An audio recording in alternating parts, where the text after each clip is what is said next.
center field, number 10, Vincent Chu. Put on the Right field, like number 6, Isaac Grande. Third base, number 24, Henrik Koo. At shortstop, number 9, Abe Code. At second base, number 4, Bryce Scanlon. At first base, number 13, Andrew Wong. Behind the plate, number 1, Easton Liao. And pitching, number 2, Nick Hudson. Did the link I sent you, or did I send you that link? Am I live right now? Leading off the ISKL. Okay, ladies and gentlemen, welcome to the 6 o'clock game, the final game of the evening on the second day of 2019 ISS. We have the Taipei American School Tigers versus the ISKL Panthers. On the mound today we have Nick Hudson.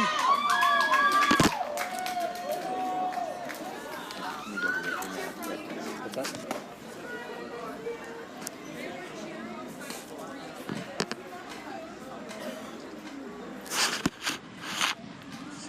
Lights are finally on tonight after a fairly long day, a little bit cooler than yesterday. Yesterday temperatures got to about 105, 106. Today we were in the high 90s, so definitely a relief. Right now it looks like, as far as the tournament goes, it looks like Singapore American School, International School Bangkok, and International School Manila. They're setting up for a three-way tie, and it's all going to depend on tomorrow morning's game of ISB versus SAS. If SAS was to win, there would be a three-way tie, and we'd have to go to a tiebreaker based on runs scored against. But right now, let's go ahead and look at Taipei versus Kuala Lumpur. Nick Hudson's ready to take the first pitch of the evening.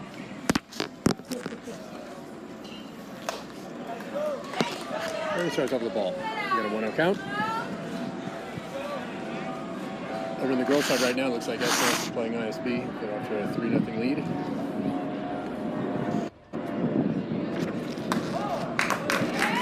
And he comes back. He comes back with a strike. We're going to start off, Nick.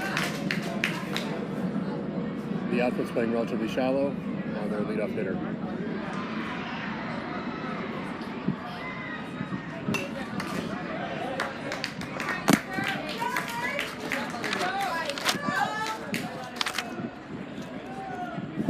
And Yudo Machi fought that one off for a second strike. So now got a 1 ball and 2 strikes. Let's see if the pitcher, Nick, tries to waste one or he comes right back down the middle. And a little high, but it's hit. We got a hit. Line drive, outfield. Great way to start it off. Yudo Machi with the leadoff single. ISKL played earlier today. And after getting down 10-0, came back, scored 4 runs in ISB, and then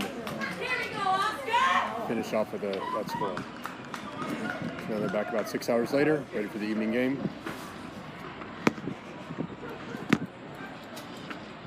Looks like we have Oscar Anderson. Pop fly, looks like the second base should have it. The second baseman calls off. The shortstop, a little miscommunication. The gentlemen all gather together. And they decide that maybe they should talk a little better next time. There's a little bit of a issue. The pitcher, number 5, Ethan. But they did make the out, so no injuries, no outs. We had a conversation. Next up, we got Ethan Mangelsdorf. Ethan Mangelsdorf, son of Max Mangelsdorf, the coach for ISKL. Ethan's a 10th grader. Just a bit low and outside. That low and outside pitch has been called today. So I don't know which angle you're able to see. Sometimes that's been called a strike. So batters might need to expand their strikes a little bit if this umpire starts calling those down and low. And away. 1-0 count. Curveball drops right in there for a strike. We're at a 1-1 count now. Over at third base, the third base coach is being pretty aggressive. Looking at the runner at first. Maybe something's going to happen right here. Let's see. My money was on the steal would come right now, and here it comes. Ball outside, catcher begins it down, and he is standing up.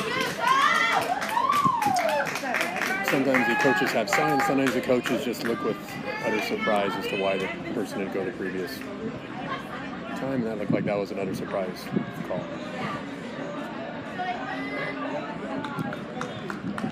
Okay, so now looks like Ethan's got a runner at second.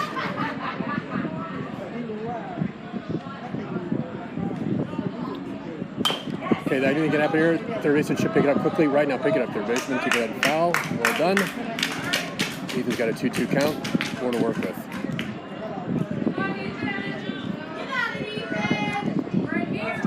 Third baseman has a choice in those balls. When they start off fair, you can actually rush in and try to make a spectacular play, or you can just let it go foul and to reset makes something a little more doable. Really doubtful with the way that Ethan came out of the box that he would have gotten to first base. So third baseman made a good choice.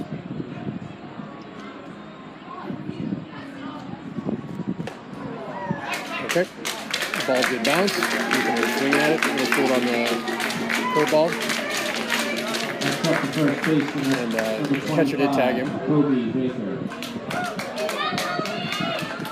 Good thing on baseball, just got to go out there and reset because you're going to be out on the defense in a second. Ethan will have a few more bats today. Next up we got Kobe Baker. And again, Yuto Amachi's at second. He took a leadoff single a few minutes ago. We got a pop fly. They're talking. First baseman Wayne calls it. And makes the catch. So no hard run at that leadoff hit. The side is retired, and Taipei goes to the bottom half of the first, tied 0-0. We will be going silent in between half innings. Once in a while, if the music pops up, because we do not want to get taken off YouTube by the copyright aficionados.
Bottom of the first inning, we have Ethan Mengelsdorf.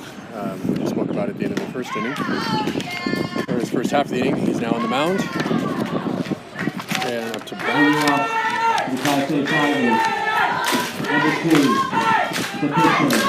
Senior Nick Hudson is the play runner. And the score is tied 0-0.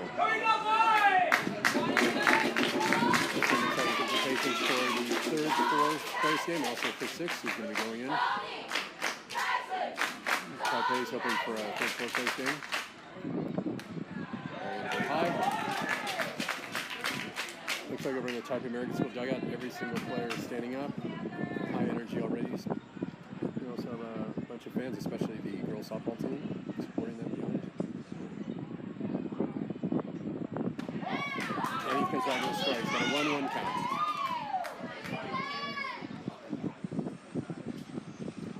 Ethan sporting the blue and yellow striped socks. People in the 1920s would be proud by this look with the high pants look.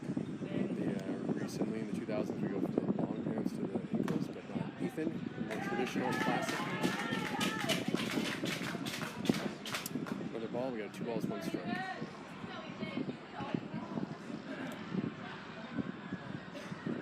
Let's see what Nick does with 2-1 count. 2-1 counts are really favorable. Pitcher wants to throw a strike. Hitter wants to hit. Pretty good chances to swing right here. Nope, ball's outside. So we got a 3-1 count. 2-1 was nice, 3-1's even a little bit better. So, but again, a leadoff hitter, their goal is to get on base. So let's see what Nick does. He's going to get on one way or the other, whether it's a walk or a hit. He wants to start off his half of the inning, possibly just like you.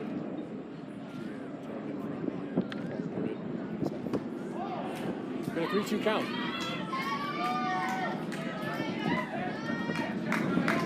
Temperature's dropped about 10 degrees, lights are out. In about 15 minutes it will be dark here. It gets dark quick.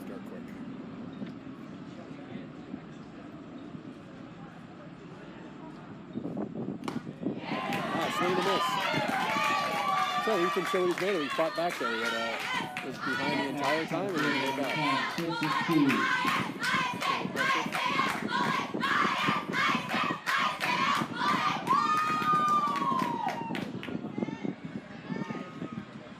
Okay, Vincent Chu is up to bat.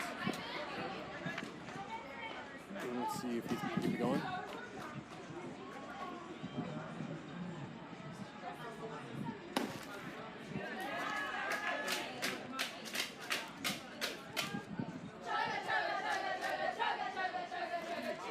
Not sure if you can hear the lady softball players up there with their cheers, but usually most teams, when they play a sport, their ISKL Baseball team come back with a dozen or so cheers that they use in their own games. They bring them out and they apply them here, so hopefully you can hear a little bit of them from the side. Keeps energy going, especially when the elementary school kids and middle school kids are watching. They end up loving to listen to the cheers as much as they like watching the game. Right down the middle. Got a 2-1 count.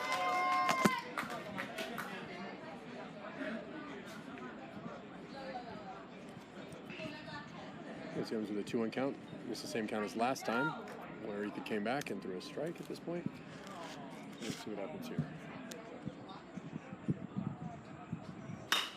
Ooh, it lines up that it's a well-hit ball to center field. And it looks like Ethan's brother is there to help him out. That ball was hit right on the screws. But Lucas out there in center field has been having a great tournament so far. Covers a lot of ground. Ethan links out to his brother, gives him a nod. Has you ever played with your siblings on the field, baseball, court, or otherwise? You know what a great experience that is. I'm sure their father was very proud to see that happen. Next up, number 24, Henrik Koo. He's got a line drive to first. Bounce off first pitch glove. To second and first pitcher covers.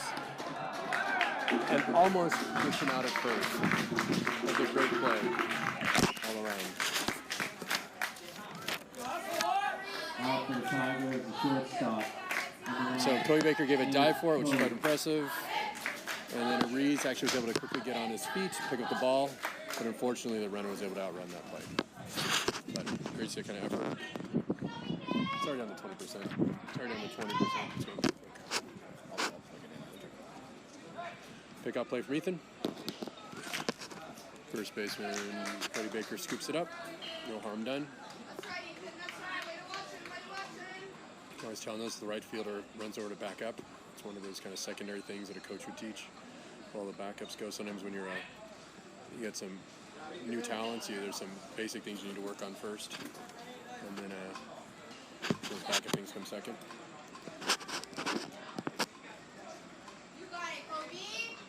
Okay.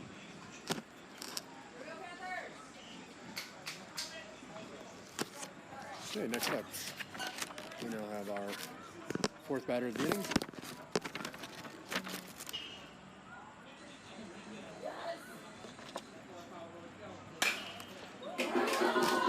First stop, quickly just tagged second, and inning over. Very close and keen. That's on. Gotta say, so far, very solid defense all around so far. These guys have seen a lot of games. This is going to be their fourth game, and looks like everyone, any nerves you might have had for your first IS, this is gone, and now all the baseball skills are coming back.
Moving on to the last track answers. The takers for number 17, Evan Ortiz. Okay, we're going to the top of the second inning with Evan Ortiz at the bat, Nick Hudson on the mound. Everything's going as planned for all the coaches. They want their pitchers to throw strikes and their fielders to field, and that's what's happening, folks. It's been very impressive. There's been a few games last couple of days in which the pitchers weren't able to find the strike zone, and that's always a challenge because you end up having to go to the conventional center you wanted to and find that guy that can throw strikes. So it's great when your guy comes out and throws strikes, which both pitchers, Nick and Ethan, are doing. We got a hot fly to right field, but it's far out of bounds. Isaac Grande was able to give it a chase, but it did run out of foul territory very quickly.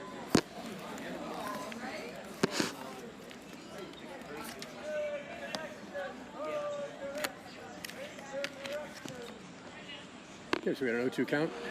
Pitchers usually waste one either high, or they try maybe a curveball or something. Let's see what someone does. Waste it high. If you got an over-anxious batter, he will be known to chase those if you can get that right around his chin level. What it looks like in this situation.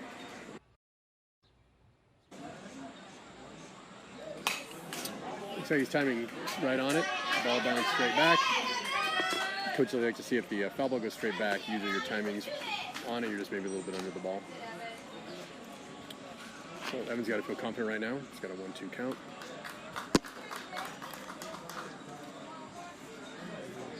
Nick worked himself out of trouble last inning with a leadoff hit. And let's see if Evan can do like 2 innings in a row. Got a 2-2 count. Got to say, for the guys out in the field, this is the best time of the evening to play. There's been a scorcher out here.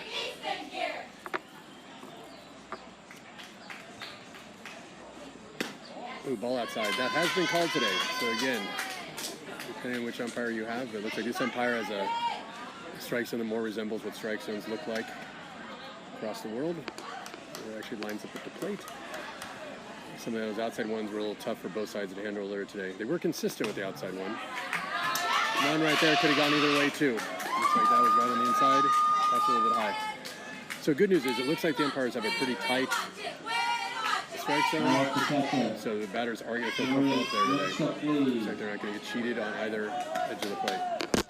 So Evans at first. And next up we got Young-Suk Lee. No outs.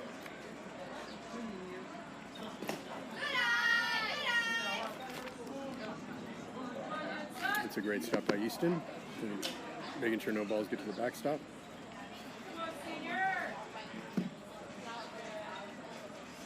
Looks like guys for time for a little bit, ready to go, and here comes the pitch.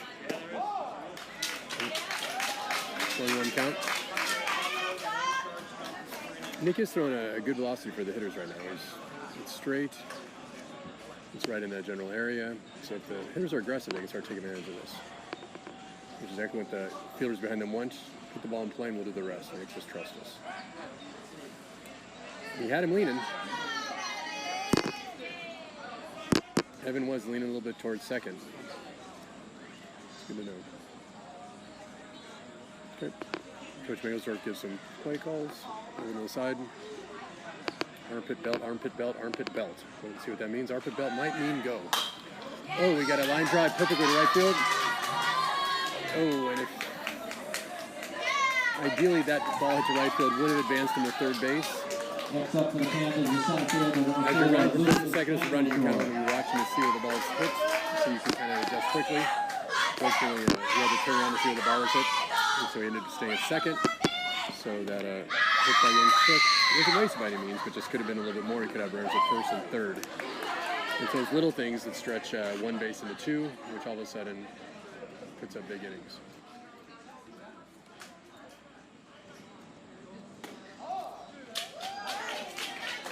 So you got Lucas Mangelsdorf up. Lucas Mangelsdorf great plays in the outfield last inning, covering a lot of ground. Now if Lucas can get himself a base hit, Evan should be able to score from second. Well, let's see what happens here. Evan's dancing around.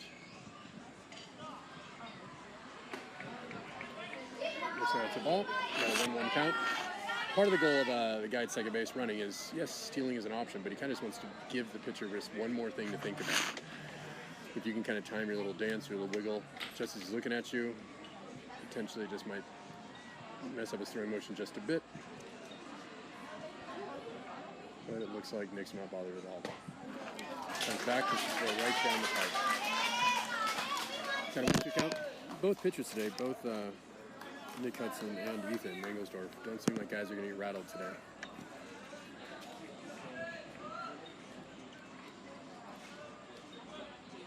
And Nick delivers the 1-2 count. Okay, those are right at the letters. Those are ones where if you're the coach, you're saying, you know what? Just hit that. Just swing as hard as you can and see what happens. Put the ball in play, and that's when the magic happens. Here we go. Let's see. Come on, Lucas. What do you got? 2-2 count.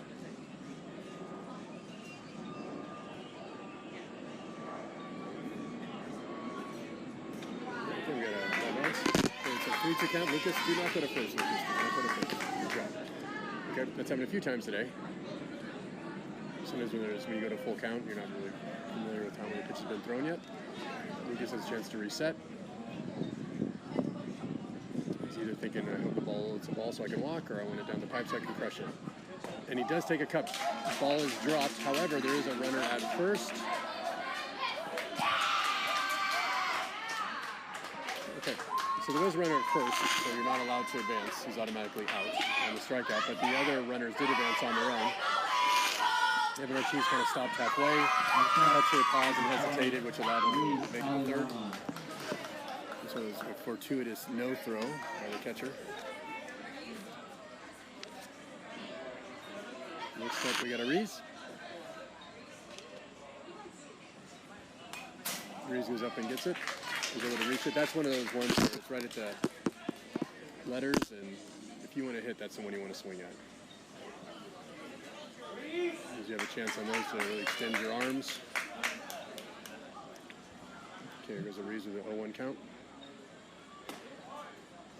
Curveball that broke just a little bit, so not enough to hit that inside corner. He's got a 1-1 count.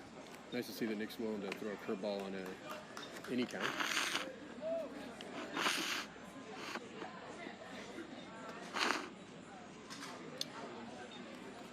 We got Young Suk at second, Evan at third. We got a pop fly, but it did hit the netting, automatically a dead ball.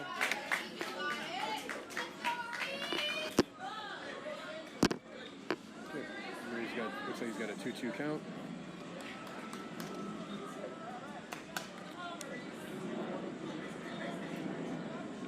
So He's in 2-1, not exactly sure what the count is.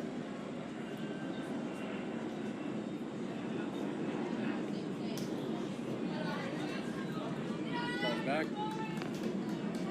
Backstop. But Easton has popped up, good there, and also Nick was able to cover quickly, so the runner did not advance. Okay, so now we're back to that 2-2 count I was foreshadowing a few seconds ago. Reese with the 2-2. Reese does have an active bat. He does want to swing, but he also doesn't want to swing a ball over his head. So he's got a 3-2 count now. There's a base open. The benefit of if you walk him, it's not that big a deal. You have a chance for double play. You also can any kind of short hit to the pitcher, you can just throw back to the catcher. So a walk's not going to kill you here, but you wouldn't mind a strikeout either. Okay, got a pop fly. Third baseman should catch it. Second shortstop does back him up. Nice play by Henrik Koo. Lined himself up. ISKL really would like to get a hit. You're going to take advantage of when you got runners on second and third with one out. You really hope you get something scored. Shortstop number 2, George Keane. Okay, so George Keane is up. Nick starts up with the ball. So George, let's start a rally going here. Actually, let's finish the rally. You already got the runners on. You just got to do your part. Let's do a line drive at the middle, maybe left side. Come on, George. Here we go. Took a cut at it. A little bit low. That was a tough one to hit, but they could have been called a strike. Right around the knee level, a little bit lower. You don't want to leave that up to the umpire to decide.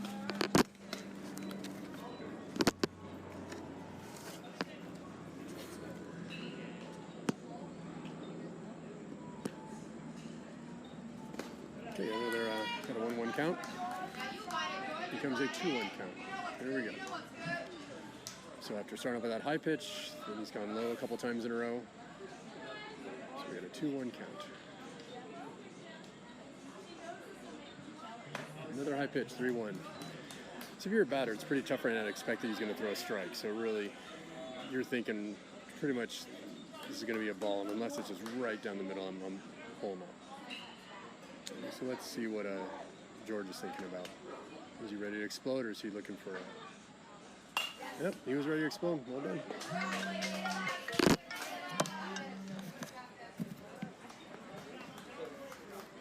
What's up? Is it emergency or can I fight?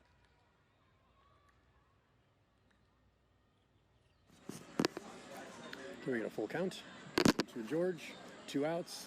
Here's the pitch, and it's high. He does take the walk. So really, that walk doesn't hurt you at all. So now what you have is before you had to play it first, and you kind of hit to third base, shortstop, requires that long throw across the diamond. Now, pretty much any ground ball, you just touch whichever base is close to you, and you got yourself an out. So it's not a horrible thing. Right now, the coach is probably gathering them together and just reminding them that, look, you guys, you got 2 outs. Let's just go ahead, and if you get the ball, you turn around, you throw it to anyone you want. So just go right after the guys.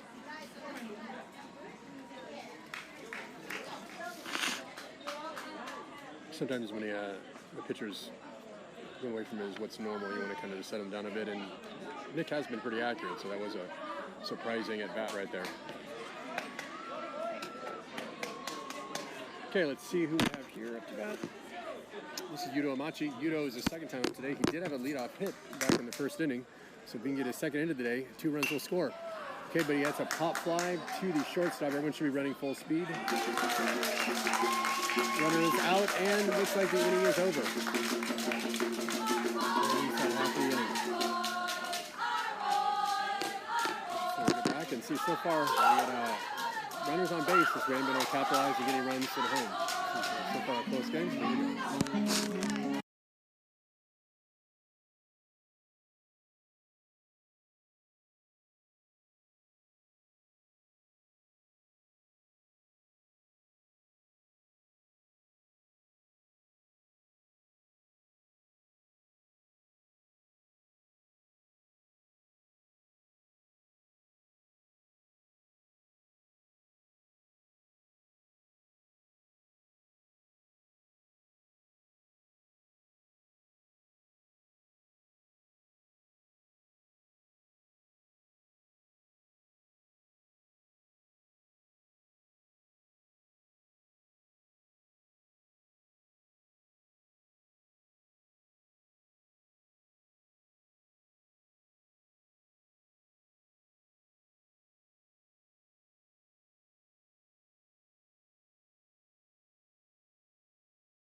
First baseman number 13, Andrew Wong.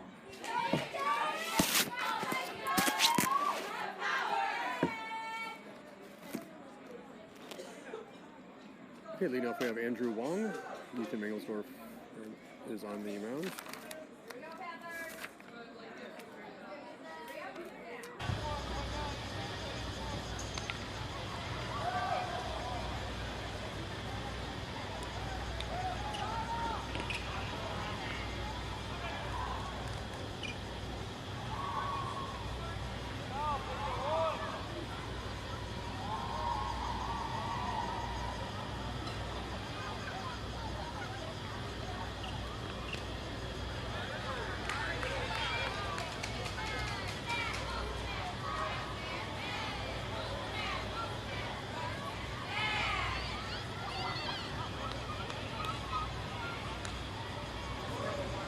And we got a 1 full count to Bryce. He's pitching right by him. You got a 1-1 count. These two teams are extremely evenly matched. You're going to see the timing's right on. No one's being overwhelmed by the pitching speed. Balls hitting the field are being played. I think this is a game that both pitchers are going to walk away from. So you know what, this is what we want to see out of you guys.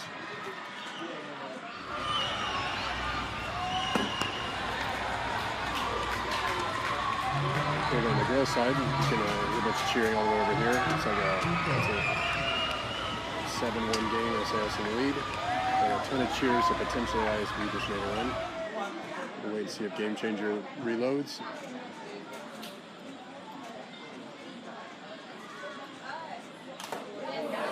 Ball a little bit high, and Bryce goes up and he's able to tap it. Got the count even at 2-2.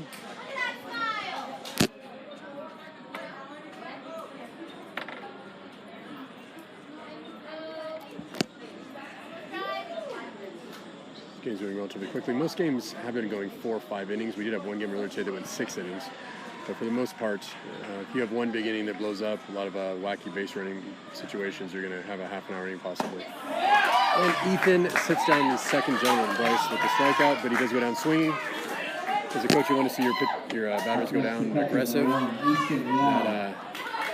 That backwards K watching the strike is never something you want to see. So Ethan's got 2 strikeouts.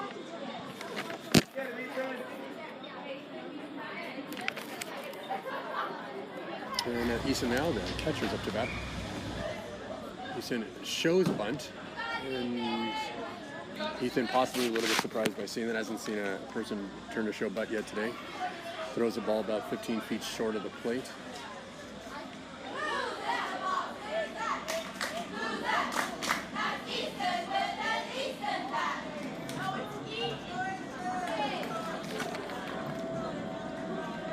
Easton's up, got a 1-0 count in his favor. Everyone on the Tigers today has been pretty aggressive. No guys really looking. He does do the, he actually does not just, needs an actual bunt. Third base has got to come up fast, and unfortunately Bob is over.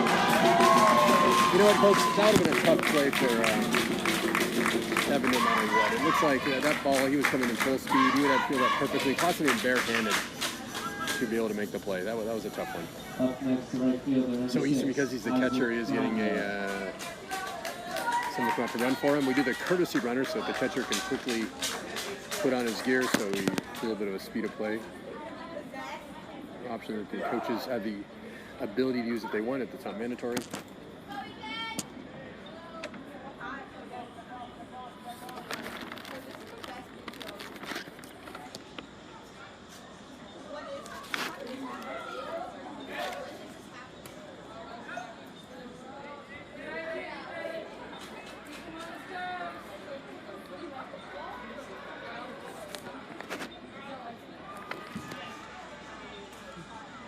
Okay, we've got 2 outs. We got a runner on first base.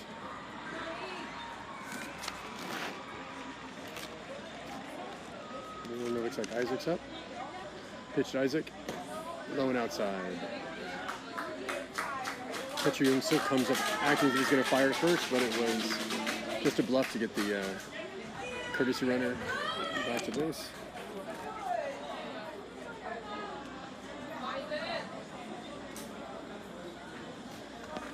Okay, we got ourselves a 1-0 count. And Ethan with the delivery.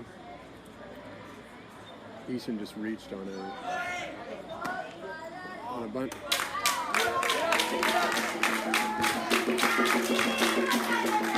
And Charles Lowe is actually the first one now, so that stolen base is for Charles. So we got 2-0 count. Okay, so let's see what happens here.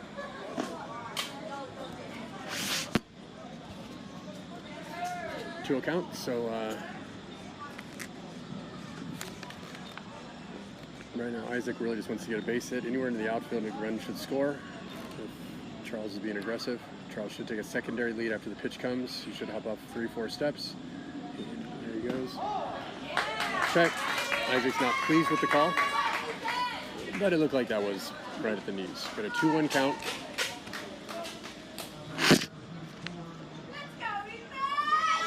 Ethan's really not worried too much about Charles over there at second. He's really just, his coach has already told him, just focus on the batter, ignore the runner. And he's taking that advice to heart. Here comes a 2-1 pitch. And it's outside, 3-1.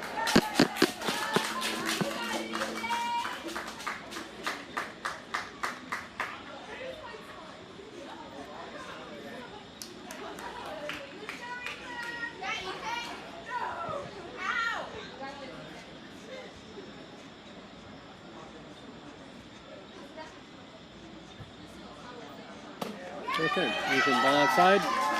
And it looks like Isaac at first. But again, the ISKL says where Ethan's not worried about this. He's had bases loaded. He's kind of advantage before. So he's not worried too much. The third base coach is showing Charles how to take a little bit more of a lead at second. It's really not hopping off that much, so it's really not causing Ethan to worry too much. He should be hopping off 4 or 5 steps. It's usually 1 or 2. Charles goes back. Hits him.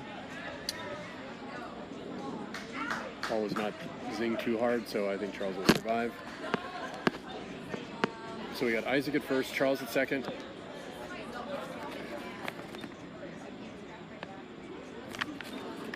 And up to bat we got Young Suk. Oh, I apologize, that is inaccurate. We got Curtis Sang. My apologies.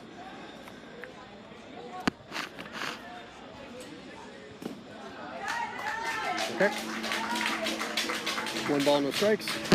This inning, Ethan has been filling up the pitch count, so he's going to be up into the 30-40 range. You're hoping for 10-15 pitches an inning, but Ethan's going to be possibly even over 40 at the end of this inning. As far as the game clock, we just hit the 40-minute mark. We're about an hour left. No inning does start after an hour and 40 minutes. Last game we played with ISB versus Jakarta Agricultural School. We had a game that had 12 seconds left at the end of 1 inning, and we started the next one up.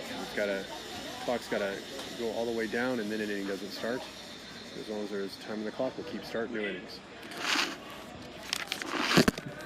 Charles still is hesitant to take that secondary lead. Line outside.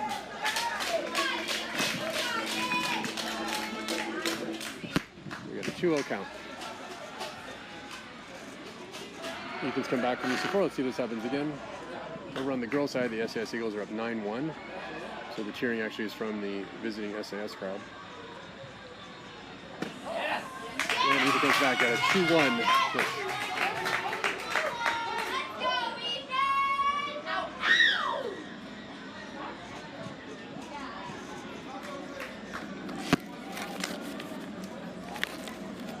Okay, Curtis got a 2-1 count. This is a very hitter-friendly count. Ethan is not going to want to walk you, so you're probably going to see a good pitch to hit. That was your good pitch to hit. Okay, so now you got a 2-2 count. Ethan has shown that he does go low and outside at times on these counts, 2-2. Let's see if he tries to go down there. I have not seen Curtis swing yet, so let's see what that looks like.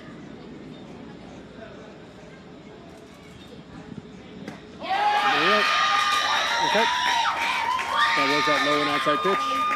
Right at the knees. Would have been tough to do anything with. Ethan was able to hit those corners. So at the end of 2 innings, we have the score still 0-0. And actually, Ethan's got a no-hitter going after 2 innings.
So we have a new batter. We got Joseph Flynn on the mound. So it looks like both sides are trying to get a little more energy into the game. And Pat Pace starting off with a new pitcher. And Joseph Flynn, the junior. And we got Oscar Anderson up to bat. Ooh, that was a little bit low, but he did get concerned with off the impact.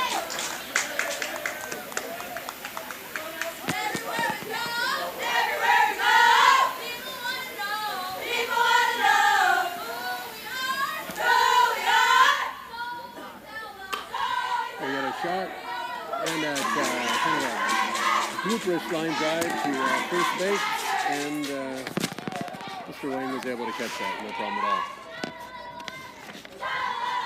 So right now we've had 2 hits and 2 errors on the ISKL side, and no hits for Taipei American School. The score is 0-0. Joseph got through his first batter, no problem.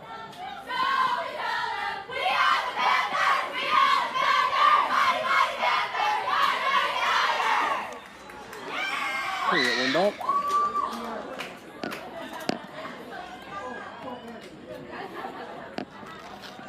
Ethan takes a step out, takes a good cut. Ethan's got a really nice swing. And after his last at bat where he struck out, he's going to want to take some hacks. So he's not wanting to get walked. He wants to redeem himself. He's got a lot of energy flowing from being on the mound. See if he can channel that into this swing right here, and here it comes. Yep. A little bit early. Okay. I really wanted to rip that. I'm not sure if Joseph took a little bit off or it's just a few miles per hour slower than the previous pitcher. But Ethan was a little bit ahead. Okay. He's got a 1-1 count. Ethan's hustling. Oh, and we got a ball through third baseman, bounces off the shortstop, and Ethan does make it through. Ethan was not going to be denied on that one. He wanted to hit the ball hard and definitely want to get on base. It'll be tough for the official scorekeeper to decide on that one. Ball went past third baseman, which in the strike to the shortstop. Bounce to the shortstop. Probably shortstop's going to get an error on that one. We're going to wait and see. I could see a more generous scorekeeper giving a hit. It did split the 2.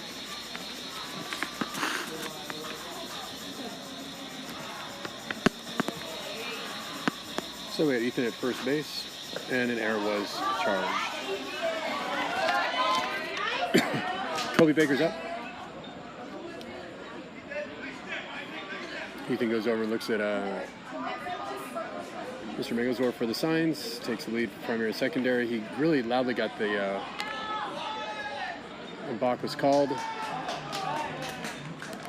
One of the rare balks called.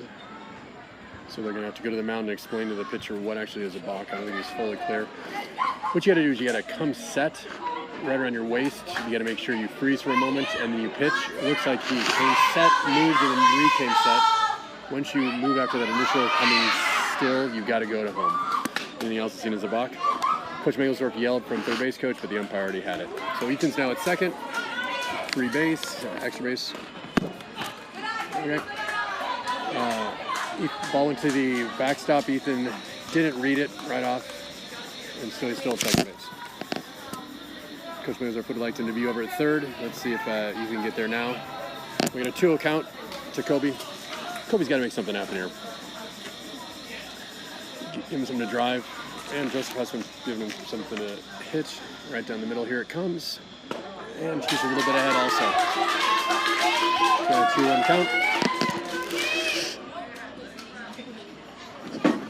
That is one of the challenges of this tournament is you're going to see a variety of speeds. We got anywhere between 40 miles per hour. I think the fastest topping out in maybe the low 70s is what I've seen so far this tournament. Last year we did have some guys hurling in the 80s. But they're a rarity in this Southeast Asian league. Oftentimes, there's the coaches prepare you for fast pitching, and then you come to the tournaments, you're not always ready for the slower pitches. So that's Joseph's got another strike. He's got a 2-2 count.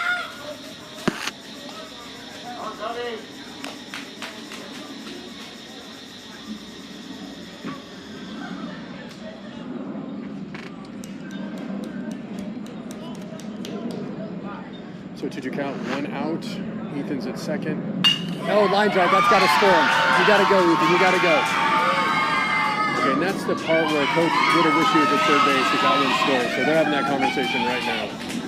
But Kobe, one of the hardest hit balls we've seen this evening. Drive to outfield.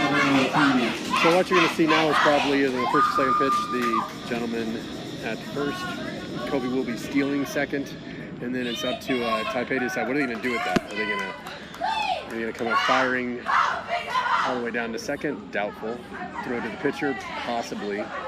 Fake throw? That's probably what's going to happen. So let's see. Let's see if Kobe's resting on his knees. Not sure if he's going to move. He goes, he gets it, and he fakes. Option 3. You oftentimes will see the option 3, the fake throw, rather than risk anything that's going to cause damage. The softball girls were asked for a wiggle, wiggle, wiggle from Kobe. He returned the favor with the wiggle, wiggle, wiggle. Good stop. Easton's doing a good job as a catcher today and making sure those bounce balls. Been a few actually from Joseph Junko to the back.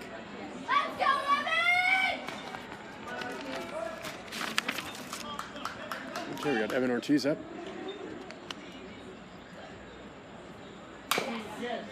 He had a really good cut on that, just a little bit above it. Hit it off the handle, so it just kind of dribbled to the left, but had a good swing. He puts the barrel on the bat, and we're going to see some damage. We had a 1-1 count, 1 out. ISKL has threatened before. They have had 3 hits, and there's been 2 errors, so they've got guys on base. It's just this final piece of can we get a clutch hit? Let's see what happens. And almost the exact same cut with the ball doing the same as dribbling off to the left side. So Evan is not afraid to swing. He's pulling his head out a little bit. And when you do that, it's hard to make that sweet contact. Biggest issue with kids of this age is pulling out the hips too early. So if you can just keep your shoulder in, not pull out. Oh, he rushes it, folks. Oh, he crushed it. This is to the fence. Everyone scored a ball. Evan's got at least a double, possibly a triple if he wants it. But he holds up. There we go. Evan's got to feel good about that. That was one of the most solidly hit balls. Now, the catcher actually stood up. So when you see that happen, you saw Easton stood up. I think he wanted his pitcher to waste one. So he threw it around shoulder height, and Evan said, that is not a wasted pitch. That's what I'm going to destroy. And he destroys it. Goes all the way out to the fence.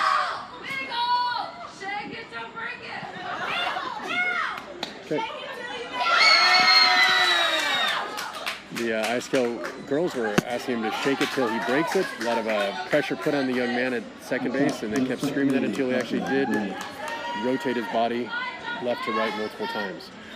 Let's see if this rally goes. There's a lot of energy in the dugout in the stands. A little pop fly. Good start.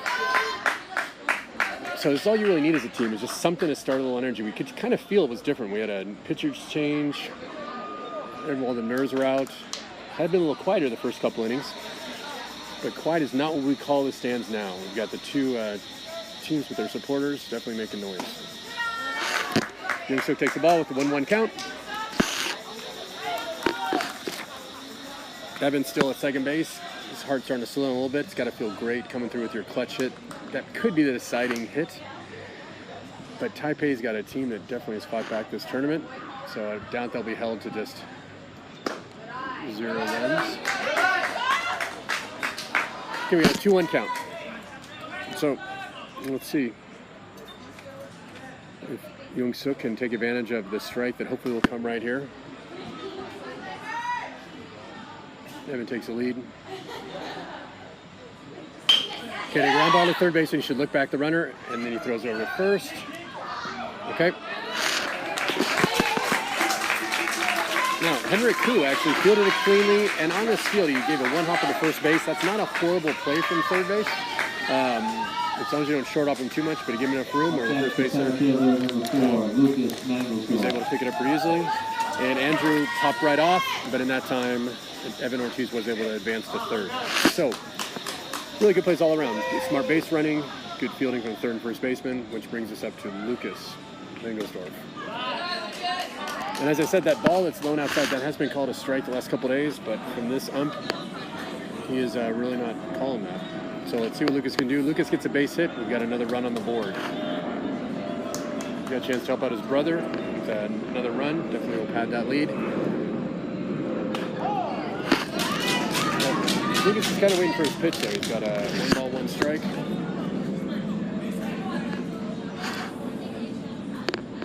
Sometimes it's hard to get aggressive, and let's see if Lucas can start getting a little bit more aggressive right now. Okay, ball goes back to the backstop, but Easton just hop up, and Joseph does cover. Okay, so he's got a 2-1 count. So he's going to get a probably pretty good pitch hit here. Let's see if he can get aggressive and crush it. Lucas has been a fairly strong outfielder all tournament long, covering a lot of ground, catching everything to him. Oh, there you go. He does have an aggressive hit. Pokes it. This is a tough one, and second baseman's got to come all the way over. And it does drop to the second baseman and the right fielder. If you're not familiar with these lights, that's going to be a tough one. You really can't fault the players. They haven't played here. Potentially their fields don't even have lights. To see it go from light to dark to light again, that is tough. That one usually is, if Isaac can come in a little bit faster, it's a tough angle to come in from the second baseman. Because Abe's got to go through a series of lights. He picks it up, loses it, picks it up again. Kind of underestimates that issue. Regardless, it looks like another run scored. And Lucas was aggressive on that cut, which was nice to see. So Ariz is now up. We got a 3-0 game. ISKL's got to be feeling pretty good. They haven't been up a lot this tournament, so to feel that's got to be good. Got another ground ball third baseman. And unfortunately, that is what we talked about earlier. Henrik Koo picked it up, and that time he did do the short hop, but unfortunately that short hop was too close to first base and made it almost impossible to pick up. So Henrik's going over to apologize to first baseman. Sorry about that. My bad. And now they're all gathering. They're not really allowed to gather like that. The umpire's walking out there and saying, enough guys, let's not do this. Come on. We're not allowed to eat every single time. So that one should be called an error. And it is. That's now 4 errors for a Taipei American school. That is hurting them a little bit. These errors are coming at some clutch times. It's tough for Joseph, who's putting the ball over the plate. Got a runner at first and third. Ariz should be going pretty quickly. And now the first time the catcher came out on this and he faked it, he might actually throw it to the pitcher this time. But I'd go for he's faking it again. Okay, ball it to Henrik again. Okay, shortstop gets it. And So it's the second time it's happened. It's a tough one between Henrik and Nick. Henrik getting in front of it. Kind of it was hard for Nick to see the ball. Nick did pick it up and then was going to throw it, but he's short off the first baseman. That's a tough one for any first baseman to pick up. So another run scores. And unfortunately, that is going to be charged in air. The question is whether you charge the shortstop or the third baseman. Really, unfortunately, this is going to be a tough one because Nick did the best he could with a tough situation, but he might end up getting the air anyways for his efforts. Henrik did bobble it initially. Going to be up for the scorekeeper to decide. So now we got runners on first and second. Still that 2 outs. It's been a great 2-out rally for ISKL. All 4 runs have come on those 2 outs. And really, not just building for this tournament, you're really building for the future. So all these guys that are returning next year from ISKL are going to know that, you know what, we know what it feels like to be ahead. We know what it's like to put runs on the board. Okay, and it looks like Henrik with the 4th ball pitching is out a Curtis Allen line drive. Puts it down. And heading into the bottom of the 3rd inning, ISKL with 4 more runs is now 4-0 ISKL.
Hey, Ethan Nagelsdorf.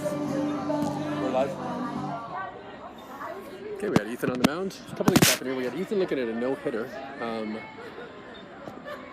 You know, I would actually not say anything about the no-hitter except for the fact that I said no-hitter after the second inning with Ian Clydesdale from Single American School and he ended up actually getting a no-hitter. So I'm going to go ahead and go against conventional wisdom. I'm going to tease the baseball gods and I'm going to say Ethan is going for a no-hitter. And looks like up to bat we got Nick Hudson. And Nick with a great cut. He's got a 1-1 count. Now, ideally, if Ty Pickup puts something on the board, that 4-0 is not going to look too scary. But if they can one more inning without their big hitters getting on base.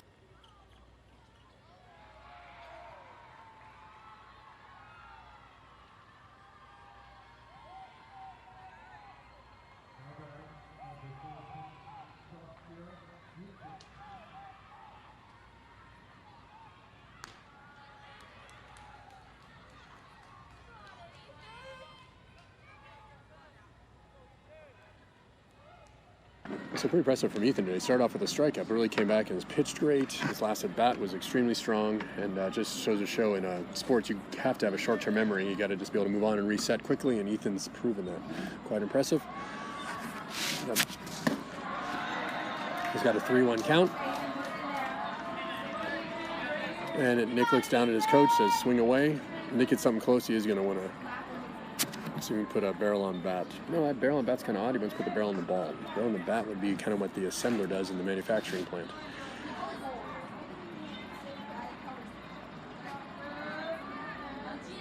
Okay, pitch comes. Right down the middle. Right at the knees. Now the outside knees has not been called, but the one right down the middle at the knees has been called today. So if anything's close like that again, Nick's going to have to swing. So you got a 3-2 count. Nick's a leadoff batter, so he knows how to take balls and get the pitch count up. Let's see if Nick's got a swing also. And here it comes. Ooh, that was a tough one. That could have been called a strike. Nick does his job, and he's on base. Couldn't ask for anything more for Taipei. Up next is center fielder number 10, Vincent Chu. So Vincent Chu's at the bat. And still that no-hitter is in play. Perfect game is gone. Perfect game was gone a little bit ago. But the no-hitter is still in play. ISKL has made 2 errors.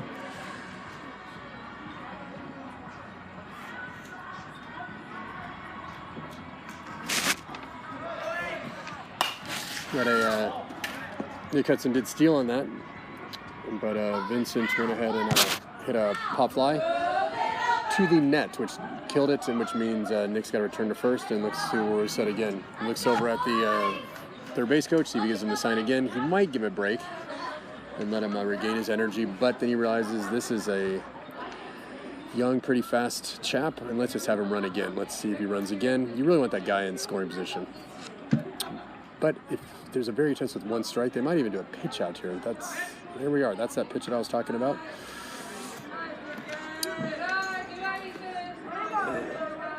Sometimes the catchers need to just be a little careful, because when they give signs that no one's really seen before, it kind of is a little bit obvious to the people watching that something special is going to happen.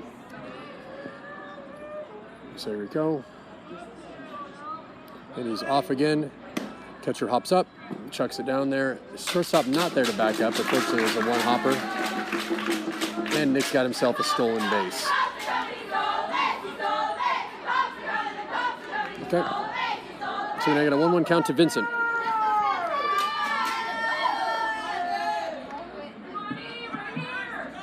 Now Nick's got a little more aggressive lead than we've seen some people. He is dancing around, like literally actually dancing around, hopping and jumping from side to side. So a lot of things for Ethan to think about. Let's see if it affects his pitching at all. Vincent swings through a low pitch. That would have really kept dealing with. It was pretty low below the knees.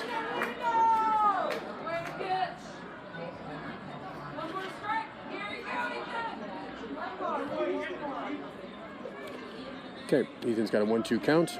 Let's see if we can fight back. Okay. Becomes set. Here comes the pitch. He's adjusting his fingers a lot. Could be like a curveball with all this adjustment. He does step back because something happened wrong with his grip. He's going to ask for the signs again. Something just didn't feel right in his glove. He was kind of playing with the ball a little bit too much inside there. And Nick hops way off this time. Nick's hopping way off. No one's even keeping in play. Nick's rocking back and forth. A lot to think about.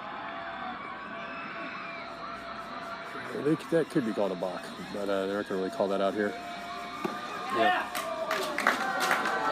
And so Ethan's got to be careful, because that's one of the few curveballs we've seen from him, and the amount of time he spent getting a good grip on the ball, he's going to have to work on that a little bit. That he hasn't done that before, and if the opposing team picks up on that, that's going to be one of his tells. See, if you look at here, when he comes really quickly, that looks like it's a fastball. Pretty aggressive if he's going to try to throw that curveball on a 2-ball count. But all this is developmental. You want to see what you can do. Comes up quickly. Spend a little more time adjusting the ball. Well done. There, a 3-2 count. Okay, so it's got a 3-2 count. Ethan's protecting that no-hitter. More importantly, let's make sure the guy at second base doesn't get to third. And to this point, Nick was very aggressive getting to second, not so much going to third. Ethan does not even look at him. hits him in the helmet. So he's got a choice. He can take the hit by pitch, or he can take the walk. Not exactly sure what the scorekeeper does with that. Up next to third baseman number 24, Henrik Koo. So let's go ahead and say that's a hit by pitch. If anybody wants to send me an email, a message,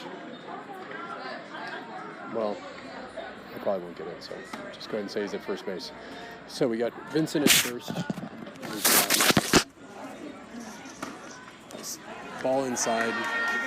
I gotta say, the strike zone has actually got a little bit smaller. These pitchers are gonna have to earn it from here on out. Throughout the day, we've actually seen, possibly due to the heat, the strike zone expanding, but right now we've got a pretty small one. If it's not right in there, you're not really getting the calls. Which that one was right in there. The umpires only call balls down the pipe, they're going to put it down the pipe. We got Nick at second. We got Vincent at first. We got no outs. Possible rally starting. We got up to about is Henrik Koo. Third baseman, we got a lot of balls hit to him last inning. 2-0 count. Henrik, if you're aggressive, here it comes. What do you want to do with it right now?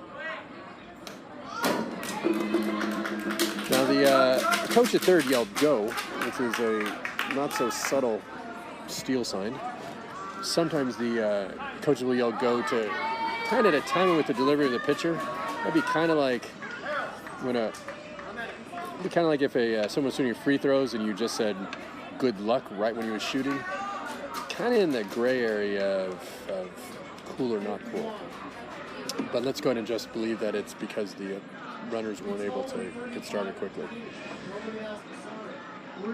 We've played in tournaments before where you'll have coaches clap, a variety of things right as the pitcher pitches.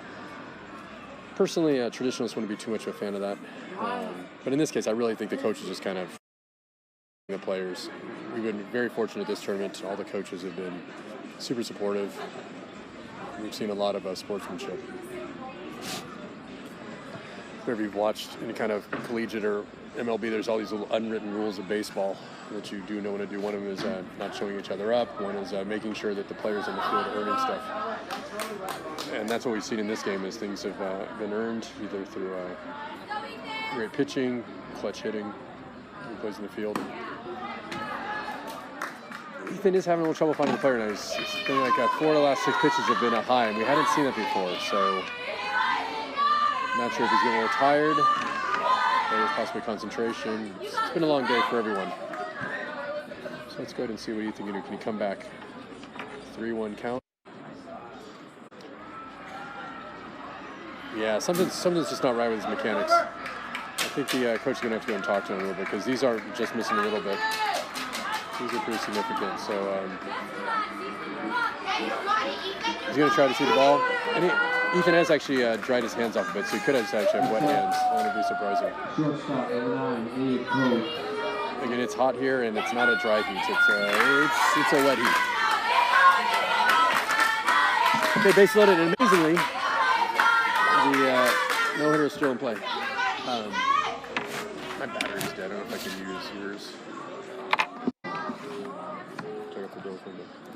Over on the girls' side, looks like there's been ISB's come back and said, looks like the score is 10-6 now. It's pretty impressive. So if you're going back and forth having 2 games open on your browser, you might want to have that ISB SAS game because that one has some pretty big ramifications over there. Okay, so we have bases loaded, we got an 0-1 count, and we got no outs. So this is a jam. Okay, you got to run. You got to let's see, and oh, that was beautiful. If you only saw my angle, Nick completely lost in the vicinity. That was phenomenal. He left with about 15 feet to go, completely airborne. The dive that you envision when diving was invented. They're singing the Oscar Mayer hamburger song from the 1970s. And we got ourselves the game we're looking for. It's a 4-1 count. Sorry, 4-1 count. It's a 4-1 score. Up to right now is Abe Pogue. Abe's got a runner on second and third because they all advanced on that pass ball. Good job, Ethan. Got a 1-2 count.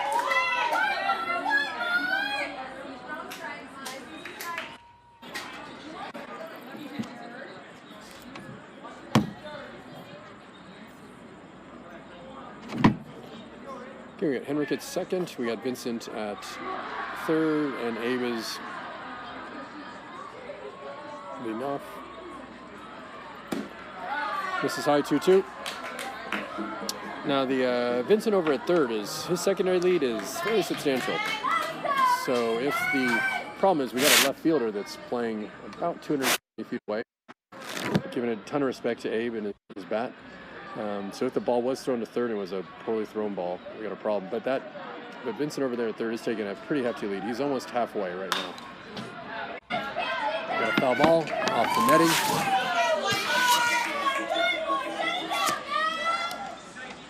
Okay, so we had ourselves a 2-2 count. What's going on? Another. Okay, over at the girls' side, it's now 10-7. This is an incredible rally. We can hear this screaming from clear across the campus. And again, that game over there has some huge ramifications on who ends up making it to the final day. Okay, we got a ground ball up the middle. Second baseman gets it. Throws it to first for the out. So we got a really smooth play. Now when Oliver Reese was able to do a second base was thrown over there to Kobe Baker. Kobe hopped right off, scanned what could happen, but really at that point Vincent had already scored. So now Henrik's at third. And an odd twist of fate, this is still a no-hitter because those other people got on due to walks or some other stuff. No-hitter's still intact. He shows bunt. You got to catch that, Ethan, which he does. 2 outs. That ball hits the ground. That's going to be really hard to recover from. Ethan would have trouble hopping up, but instead he laid out, caught the ball hard at the ground, and the runner's left at third.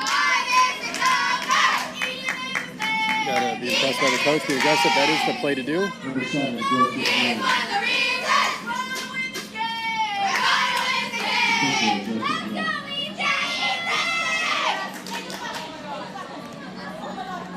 So Ethan's got 2 outs now. Runner on third. You can just put the ball in play. Get a ball high.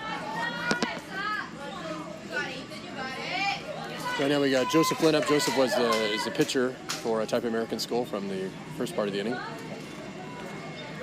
We got Henrik, the third baseman, over at third base. 4 balls were hit to him at the top of the inning. He was able to come back and get back on the base pass, and hopefully he's trying to score right now. Oh, we have a ball hit. But kind of a middle line drive blooper to shortstop, caught it in the air. But 2 runs scored by Type American School. Score after 3 innings is 4-2. We're now in the top of the 4th. Let's see what happens here. We got 24 minutes left. This might be our last inning.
Okay, the game just ended over there on the girls' side. A pretty amazing ending to a game that looked like the SA was going to run away with it. And by the end of the 6th inning, after being up 10-0, it looked like ISV was coming back. They finally had bases loaded, scored 10-7. Okay, we got a ground ball over on this one to Henrik. Henrik's got a barehander, nothing's happening. It's not going to be possible.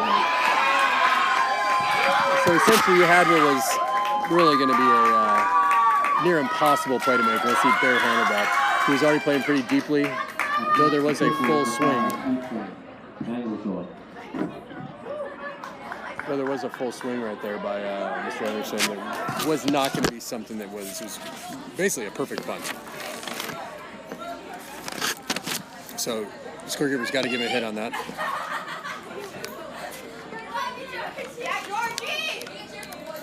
And Oscar Anderson's got himself a hit. So in the book, really, you got to ask yourself as a player, do you want to hit and get on base, or do you want to line drive? Take that. If you're trying to win a game, get on base and everything.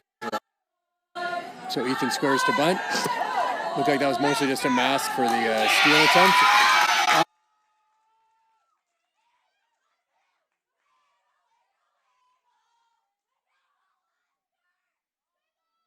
More than just a ruse to possibly distract the catcher a little bit.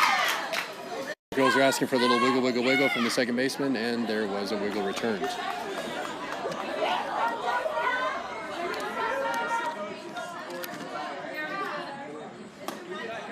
Ball high.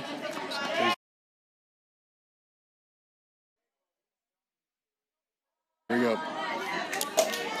So we had a 1-1 count. We've already seen Ethan. Ethan is a guy that does want to get hits. He's not going to be looking for a walk. Anything's close. He's taking a cut right now.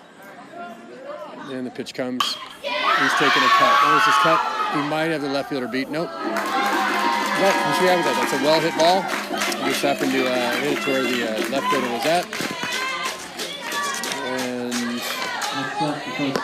Curtis just kind of lined himself up, and Curtis has himself a nice hit. Again, these balls to the outfield are tough. If you've not played in these lights, it's a whole different experience. Luckily, the vision of the youngsters isn't what it is for the more aged, where it starts to drift. So hopefully they all have some good eyesight out there. But we have seen a ball get lost in the lights earlier today. We got a... Ooh, it's an incredible stop. I got to tell you, folks, we'll type American school. Easton's done a great job behind the plate today, blocking balls. He's had a lot that have come up short and stopped him. So he's really keeping the runners from advancing bases. Okay, we got a line drive. That one is hitting the gap. That could go to the fence. He's running rounds first. He rounds second. He could keep going to third. He should keep going to third. I'm not sure why he's not going to third. I guess he wanted to be able to wiggle, wiggle, wiggle at second because he really could have gotten to third. So Oscar scores, and Kobe Baker gets a double. Max Mayer was a little surprised by that. Again, you always want to see if you get that extra base. He was at second when the ball hit the fence. So glass half full, great hit. Glass half empty, could have gotten a little more out of that. So let's see now. If Kobe steals a base right now, then everything's for naught. And it doesn't matter. But when you had a rally like this, do you really want to push and have someone steal? I think Max Mangelsor's going to be comfortable with him just staying at second and hoping the line drive base hit scores him. Another stop by Easton. So we got a 2-0 count. 2-0 count is a hitter's dream. And let's see if Evan gets to hit the dream. That is a very odd mixed metaphor. Hitting a dream is not something I've ever heard of before.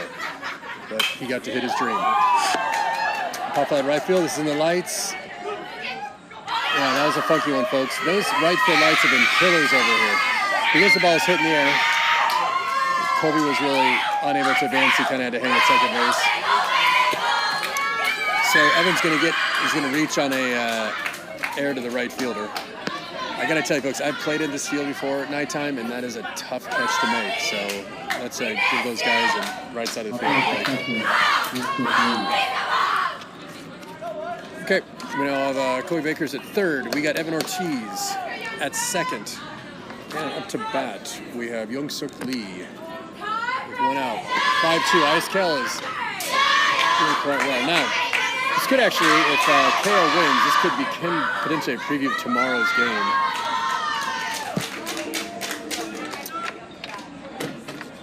These teams look like they might be headed for the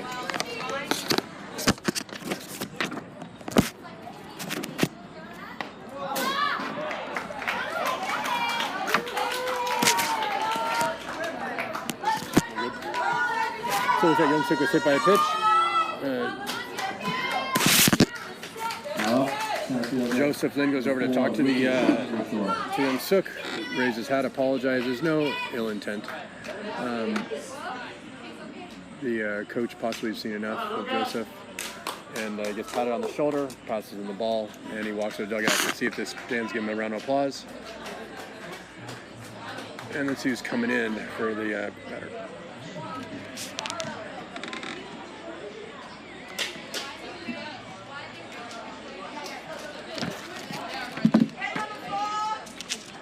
Looks like this might be Matthew Chan on the mound.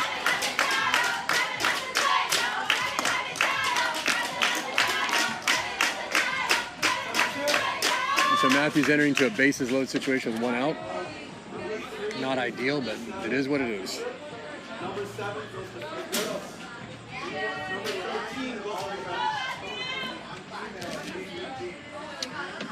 Okay, so we got a 5-2 game here. We got looks like the top of the fourth. I think this is pretty much going to be the last inning. The way this is going to work out is probably taking another 5 minutes for this inning to end. At that point, we get the bottom of the inning, and then we might be done at 4. So any kind of runs you can add on here is going to be crucial. We got both the softball girls for both Taipei and ISKL are up there cheering on their teams. For those of you who look at the world of sports from today, let's do a rundown of what's going on around America. We got the Masters right now is occurring in golf. It looks like Tiger Woods had a 2 under, and he's 4 strokes behind. Over in the world of basketball, we got a few days off as people. Really, this has got to say this has been the most dramatic, and by dramatic I mean drama queen, drama king filled NBA season in history. The term team chemistry has never been more used than this year. We got the Celtics, it seemed like they're in tatters. You got the Lakers that have been interesting, and then we actually have a playoff. So let's look at some of the matchups. We got Warriors are against the Clippers, and then we got the Spurs are heading up against the Nuggets.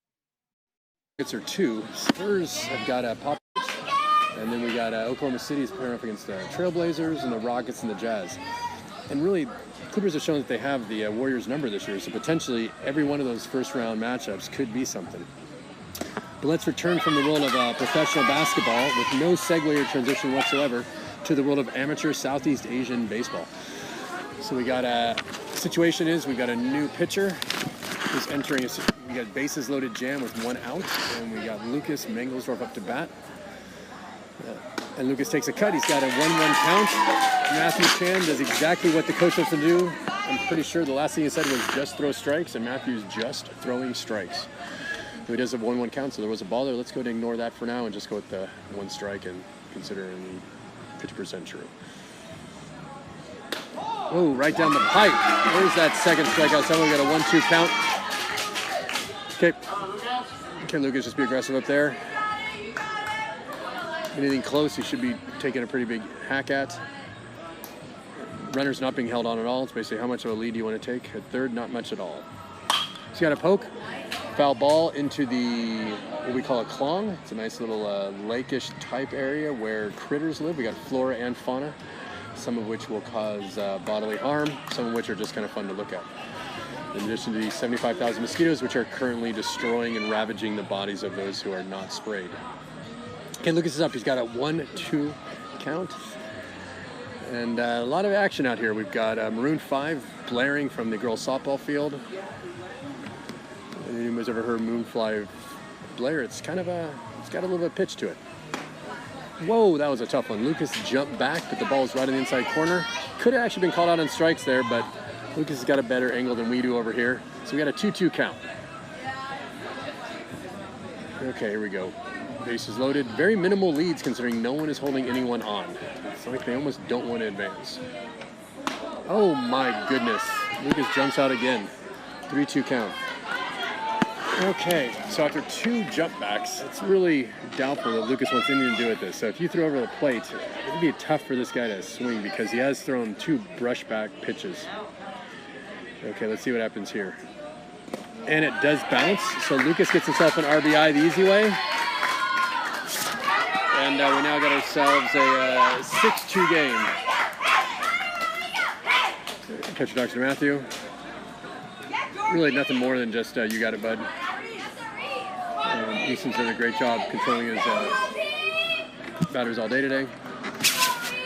Okay, so situation still bases loaded, 1 out. And don't forget, those of you thinking, Ethan Mangelsdorf still has that no-hitter going into the bottom of the 4th. We definitely, it looks like this is going to be our last inning. I say that because by saying it, it means it actually will probably not be our last inning. But these pitchers are getting full counts. We got 11 minutes and 37 seconds left on the clock. If that clock goes down to 0, we do not play another inning. I say that because it puts a lot of pressure on Taipei American School at the end of the 4th to try to come back. Both teams are looking for a win right now. Much easier to go to bed Saturday night if you got that W next to your name. Matthew a little bit high. We got a 2-0 count.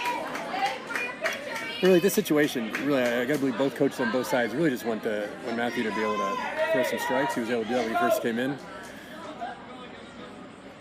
Though people will take walks, they much prefer to have to earn it with a nice hit.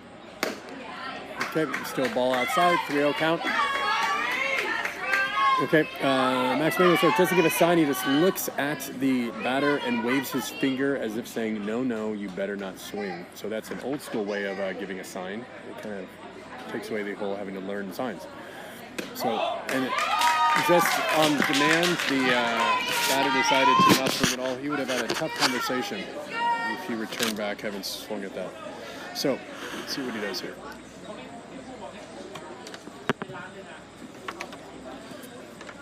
Three-one count. Okay, so Reese takes first base. So now the coach has a tough choice to make. The gentleman he brought in, Matthew, was brought into an almost impossible situation with bases loaded, 1 out. He has walked 2 batters. So the coach says, do I just stick with this guy? But if the game gets too much out of hand, then bottom of the inning becomes really tough. So you got to make sure your team stays in it. And then we really don't know who else does he have ready to pitch. We don't have his pitch count in front of us from his other batters. He still has another day tomorrow. He's got a morning game, and then he's got a game tomorrow, possibly a 5th, 6th, maybe even a 3rd, 4th place game. So that's one thing that we didn't have when we used to have softball. Softball, you could pick a gentleman and really to throw a 12.5-mile-per-hour pitch 6 to 12 feet high. You have that same pitcher for all 3 days. But now you've got to have a pretty big stable of hurlers. And not every team goes 5-6 pitchers deep. So Matthew, basically with that pitch, told me that I could quiet down a little bit because he's back throwing strikes. He's got a 1-1 count. And let's see if Matthew can just basically finish this himself. He looks at his coach and says, I got this, coach. And let's see if he's got it. Okay, just a little bit high and inside. Got himself a 2-1 count. The on-deck batter is exceptionally close to the batter himself. So it's you kind of want to be a little more than 6 feet away from the batter, so I'm hoping he steps away a bit. Maybe he just trusts George not to swing and throw the bat. George's got a 3-1 count. He's got a green light. Max just yelled at him, see the ball and swing hard. Sometimes that's all you want to be thinking about. Anything extra in your brain is a little bit unnecessary. See ball, hit ball. That's what we teach back in the T-ball days. So let's see him see ball and let's see him hit the ball. 3, 2, 1. Okay. Walk, unfortunately, we got 8-2. So, coach for Taipei lowers his head a little bit. He's kind of stuck. What does he do right here? We now get an 8-2 count. Let's start off as a close inning. Is Dane Sealer from Taipei. Yeah, and the coach does want to make this walk. Matthew did the best he could. So let's see where he points to. Is there a sure-handed person you can count on, or is he going to say, Matthew, this is yours? He might just be saying, Matthew, look, you're finishing this for us. Coach is shaking his head, basically saying, yeah, you know what? I'm not taking you out. So you do it. You just basically throw the ball, follow through. Whatever happens, happens. I need you, buddy. I'm not a lip reader, but you can kind of see the options the coach has in front of him. He really needs Matthew to finish this. Let's see how Matthew does. So Max Mangelsdorf is over there talking to his batter, number 18. And he's telling Yudo, who's led off the game about an hour and a half ago with a leadoff hit, he's telling Yudo, no, it's got to be a strike, though. Don't give him anything. Don't make this easy on him. You want to be charitable in life. You really don't be charitable on the field. So let's see what Yudo does. If he's surprised, he swings at the first pitch. Okay. So as much as the coach might have said this is your batter, he's got a choice to make. So if he walks another batter, let's just say if he does visit the mound by law, he does have to remove him. So we'll be able to watch what the coach does. Coach is kind of sitting deep in the dugout, so that kind of is a nice visual. But you're my dude. In a 2-0 count. Let's go, Matthew. You guys are watching Matthew Type American School. Let's send him some positive vibes all around the world. In a recent study by the University of Dartmouth in Denver, 72% of all positive mindfulness training that occurs leads to positivity. So positive to Matthew, and here comes a strike. Let's see if it paid off. Okay, we need a little more from you out there, guys. Let's give Matthew what he needs. He's got a 3-0 count. There we go, Matthew. Let's make this hitter a hitter. Here we go. Yeah, really, no one's taking the lead. Lucas is standing on third base still. Hops off a little bit. Ooh, this is going to be a tough one. He bounced on 1-2 again. And coach has got to make this call. That's a tough one. So, looks like Matthew is done. Calls a timeout. Matthew gets a handshake. Really, you got to give it to Matthew. He came in a tough situation with the bases loaded. So it's 9-2. And again, so our next batter, next pitcher, looks like Bryce inherits the same situation that Matthew inherited. Bases loaded, 1 out. So we're going to give a few pitches. Let's see if they start playing some music up there. If not, we'll bring you back to sports. Let's just go to the world of baseball. Some things that happened today. We had Vladimir Guerrero Jr. in the minor leagues. Hit a 3-run homer, making it tough for the Toronto Blue Jays to keep him on the down in the minors. We had the Seattle Mariners, I believe, had 15 games in a row, starting the year with a home run, beating the Cleveland Indians. That's other things. We got Chris Davis. Chris Davis, it looks like, we got Taylor 2 Chris Davises. We got a Chris Davis in Orioles who's now 0 for 61. He's had 61 at-bats without a hit. So all you up-and-coming baseball players who are 0 for 3, 0 for 4, imagine missing the next 57. And Chris Davis makes over $20 million a year. So I got to say that's a little bit tough to have to manage when you got 30,000 fans. Probably not greeting him with too many applause. Actually, it might be applause at this point because boos start at one point. Now he's feel sorry for Chris Davis. Then over in Oakland, Chris Davis, number 2, actually had 2 home runs today. So I think the key is you got to have a K to start your name. The C in Chris is kind of what is the downfall. Looks like the Red Sox decided to win a game, something they did last year, but this year have not done too frequently. Over in San Diego, the Manny Machado free agency looks starting to pay off.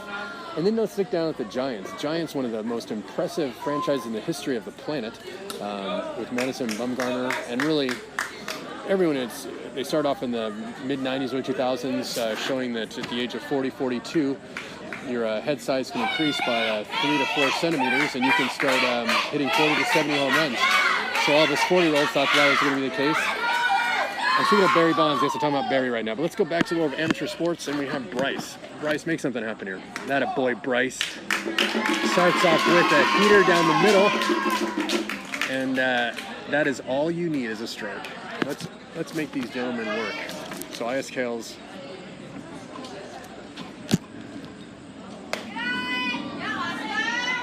Okay, we got Oscar Anderson up, number 14 with a 1-1 count.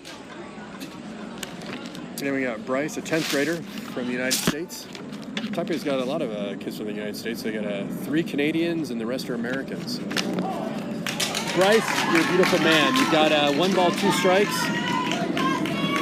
And all of a sudden, the coach for Taipei American School is feeling like, you know what? I got myself an option here. Atta boy. Oh, we got a double play possibly. Look at that, folks. That was amazing. Well done, Bryce. Okay, Bryce hit it to the shortstop, who Nick Hudson, who made a clean play on it. Scooped over to Abe. Abe made an attempt to throw to first, and just beat the throw to Joseph. So Bryce, again, that was exactly what we needed. Came in and threw 3 strikes out of 4. A tough thing to do.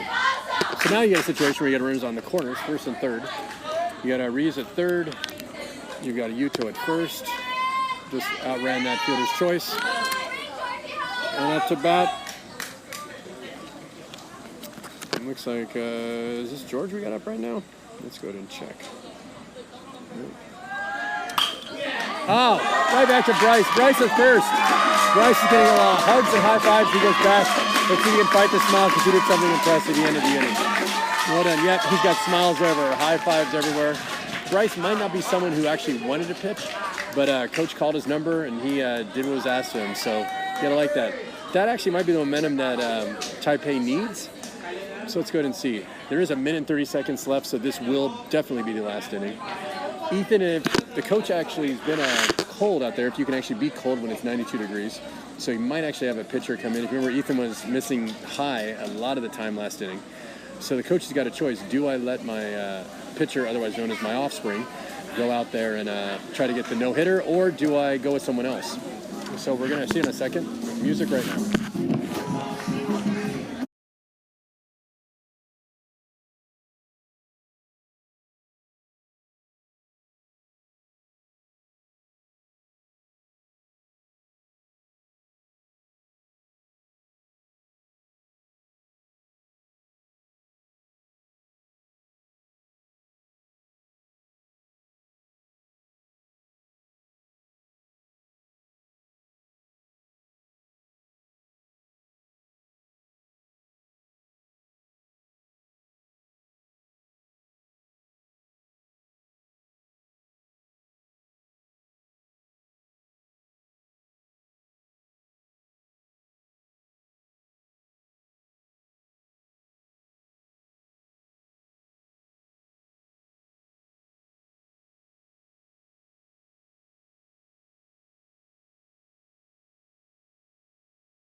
Okay, we thought there was a change at pitcher with Ethan Mangelsdorf, but actually just rolled down his pants.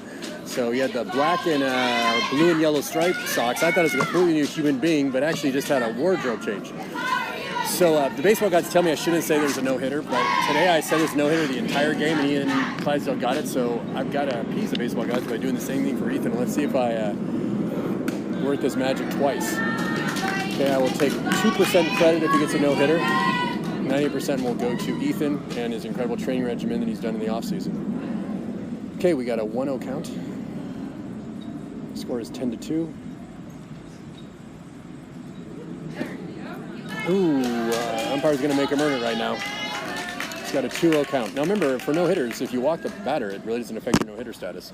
Doesn't do any wonders for your whip, the walk per hits per innings pitched, but really, what kid is thinking about his whip right now? Most kids are thinking about that no-hitter, especially in a contract year. Ethan is a sophomore, but he might be going pro in the near future, and you got to want to make sure you get your stats for your agent to do something with. Next up, we got a 3-0 count.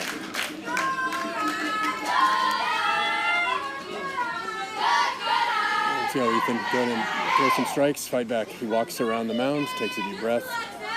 Ethan's done this a few times. He has proven time and again that really he can come back from 3-0, 3-1, 2-0 counts and do well. Well, actually, say count. You already came out. Okay. Now, let's give him a chance because he did actually, that was such a long inning. That was about a 25, 30-minute inning. So he looks at his coach and says, I got this, because you really can't judge that first batter. It's been a while. Okay. Pitch runner. Fouls low. So pitcher comes in, switches with Easton, the catcher. Actually, when I've seen it, Ethan, he actually does better with pressure on, so maybe he likes having the runners on. Okay. Ethan makes a throw over to first to Cody Baker. Now, Game Changer will say that Easton's got Easton's over at first, but actually there's a run that went in for him, trying to see what the courtesy runner is over at first.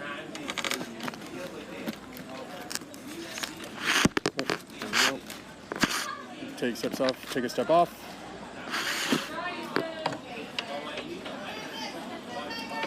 And then we got Curtis Singh up.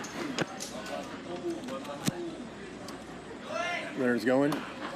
Odd choice to have the runner go, just because. Well, here's some things to think about. You're up 10-2. That run really doesn't mean anything. I mean, I guess the benefit is let's break the double play options. You know what? I'm going to apologize because that is the main thing. Let's break up the double play. Let's make them have to throw across the field. The reason against that is if you actually have a catcher who's coming up gunning you, I kind of take your runner out of scoring position. But let's go ahead and say that was the right call. Usually there's plays that coaches kind of say or what are the textbook plays, but I think the coach made the right call. So I do apologize. Okay, we got a 2-0 count. Ethan started off with 6 balls. Okay. Mr. Megazorth over the side is yelling to throw strikes. He doesn't want to make the call. He really wants Ethan to finish. One way or the other. He doesn't want to be the one that actually takes the ball out of his hands, especially with his no-hitter going. Now, actually, the cursor, I'm trying to see his number. It's cursor in his number. What's the runner's number? It's second. I can't see that far. 16 or 18. I think we got Charles Lowe over there as a courtesy runner. Charles is really...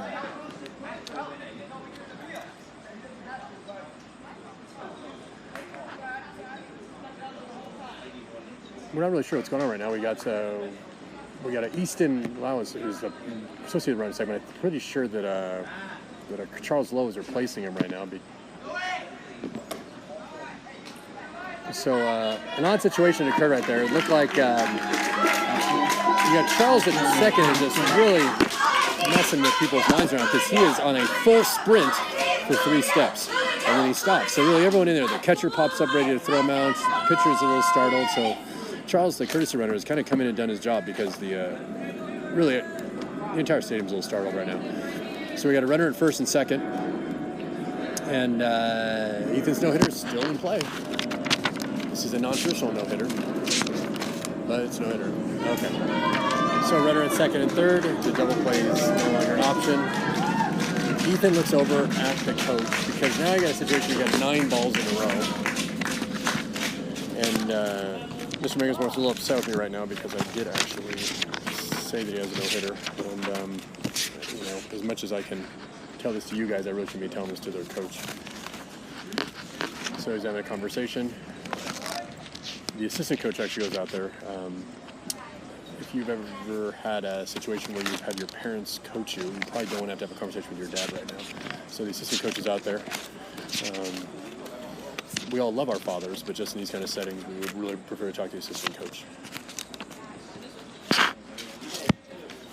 So let's see what he does. He leaves him in there. We're going to get everyone who's going to start applauding, send him some positive energy. Okay, Ethan does a few practice throws. If you're joining us late, here's the situation. We've got Ethan Manglesdorf trying to go for a no-hitter. He's up 10-2. We got runners at second and third, taking generous leads. Ethan's struggling to find the plate right now. But look at that, folks. I gotta say, if Ethan comes back from this, there could be a Disney film made about him because he has fought and fought all game long. Struck out the first at bat. They came back with some clutch hits later on. Started off with some balls with some guys, but has been throwing strikes ever since. And now he's got himself a potential no-hitter going. This is impressive. This will be our second no-hitter of the game. Okay.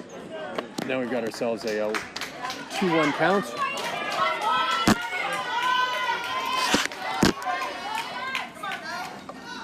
Okay. pretty exciting stuff here. Ethan is in finding back. The scoreboard says 1-2. Swing. I'm not sure if he swung right there, so I'm going to say 2-1 and the scoreboard's wrong, but I've been wrong 16 times today. This would be number 17. So I actually did call him out. So it looks like I got a swing. So it is 1-2. Got a little help on the ball that bounced.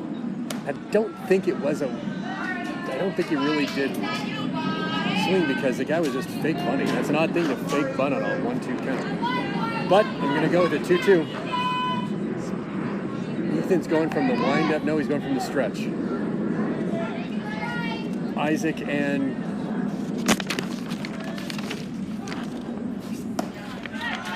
okay, so we got a 3-2 count.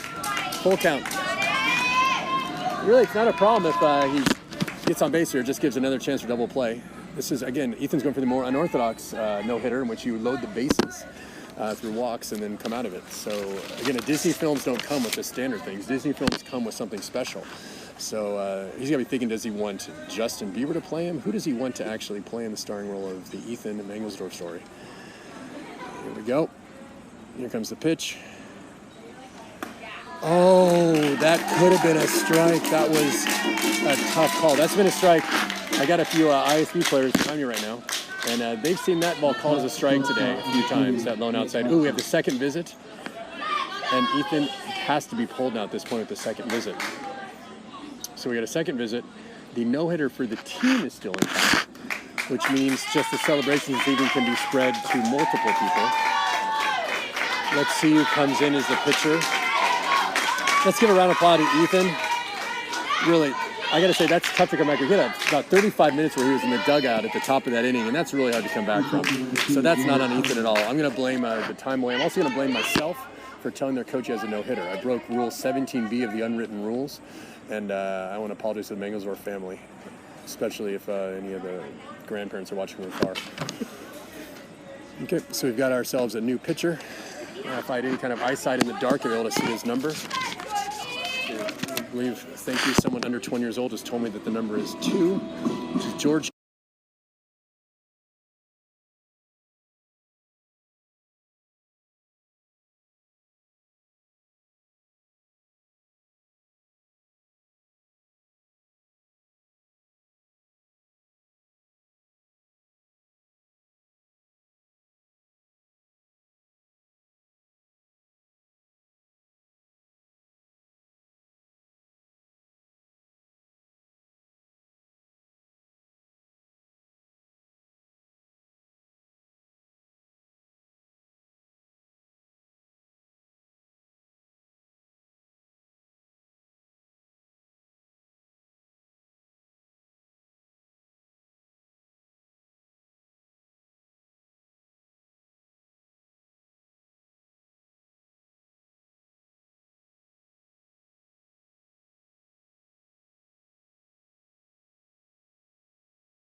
Here we go. We got George Keene. We got the girls softball team yelling, "He's our freshie." I don't know how to respond to that. I think that's a compliment or just saying that he's a freshman and he's young. We got a bases loaded. Come on, George. Come on back. Okay, we got a 1-0 count. Similar to last inning when Bryce came in, George has come in just to throw strikes. George, this might be I'm not really sure. This might be George's first appearance. A little bit short. The benefit is making your debut appearance when you're down 10-2. Really, this is just a chance for the experience so that as you go through the system, you come back and say, you know what, I can build on that in the future. But George is not thinking that. He's thinking, why not debut with a no-hitter? Because that's even a little bit better. There we go. Oh, not a baby. George has got to remind him that he needs to cover home. But again, I think he might be new to pitching, so that might have been the first thing that he said. Come on, George. I need you to throw a strike right here. Okay, we got a 3-0 count. The runner at second base is doing a lot of movements, dancing and whatnot, and then he came to a dead stop, and he's hopping again. There we go. George is fighting back. The crowd goes wild. Okay, we got a 3-1 count. Now, this is the leadoff batter, I believe, and the leadoff batter a few times today has done a great job being patient. Look at that, folks. Atta boy, George. The man, the myth, the legend has returned. George Keene on the mound fighting back 3-0. He's got his rhythm. Now we got a situation where does Nick Hudson want to swing at 3-2, or is he going to let that beauty of a pitch just, and he rung him up with the strikeout. Nick Hudson has to sit down. He looks at the umpire just to be asked a slight question of, are you sure, sir? And yes, the umpire was sure. So we got one out. George comes in and just strikes him out after going down 3-0. The intestinal fortitude of this Panther is phenomenal. We are 2 outs away from a no-hitter, the second no-hitter of the day. Oh, this is amazing. Come on, George, be the ball. Stay within yourself. Oh, we got a shot. This could be something. Dude, if you... Oh, that is disappointing. Oh, my. Fellas, I'm just going to see you solid. I'm going to tell you what happened because that was amazing. So, we've got... I got to tell you real quick what just happened right there, because if you do not see that, we had a ground ball to Ethan Mangelsdorf, who actually has the no-hitter started. He then throws the ball to the chest. Unfortunately, sometimes you hit the person in the glove and they drop it. He hit it to Ariz. Ariz drops the ball, but has the brains, the mind, the grit, you name the adjective, to tag the runner who ran past. So there are 2 outs. And really, there is yet to be a hit. That's a fielder's choice. We still have a no-hitter going. My goodness. And the scorekeeper up there, I believe it's Maria Johns, is just having a whole lot of work out. She's got her book open at pages 6, 9, and 12 to try to figure out what's going on, because we have everything happening right now, folks. If you're trying to score us at home, just surrender and enjoy the night. Here we go. Okay, we've got... Oh, we got a pop fly. If this is caught, this is the game. But there's a lot of lights. And that is a no-hitter. That is a no-hitter, folks. We got to have a lot of hugs. My goodness. And I even said it's no-hitter. So I basically have to call these in the first inning from now on in order for them to occur. I want to apologize to the coach for his son not getting it, but his son did. He just shared the wealth with George, who comes in, the freshman. Let's review. George Keene comes in as a freshman and gets a no-hitter in his first appearance. This has not happened since... It's amazing that occurred. Okay, guys, we still need to line up, though, and give a little bit of love to each other. Wow, if you had a chance to watch this, and we have, it looks like thousands of viewers that have been looking at this at some point in time. They'll currently have 43. Round of applause. That was amazing. The coaches giving each other high fives. And that ends an incredible second day. We had 2 no-hitters. Ian Clydesdale from Singapore American School doing it the boring way where he visited himself. And then ISKL having George Keene and Ethan Mangelsdorf doubling up. We've had 2 no-hitters. Tomorrow, we wake up at 8 o'clock in the morning for ISB versus Singapore American School. Nothing on the line except for who's in the finals. Because if it turns out, if they don't win, there's a 3-way tie, and then things get quite interesting. Or if we let up 11 runs. So, basically tomorrow there's a 3-way tie, so what ends up happening is it comes down to runs scored against, so they need to hold Team American score to 11 runs or less. Basically, they need to just win. So if you have a chance, 8 o'clock in the morning tomorrow, David Johns and some other gent will be on the mic. And I hope to hear you guys and see you guys tomorrow morning. Have a lovely evening, unless you're on the East Coast America time, and goodbye.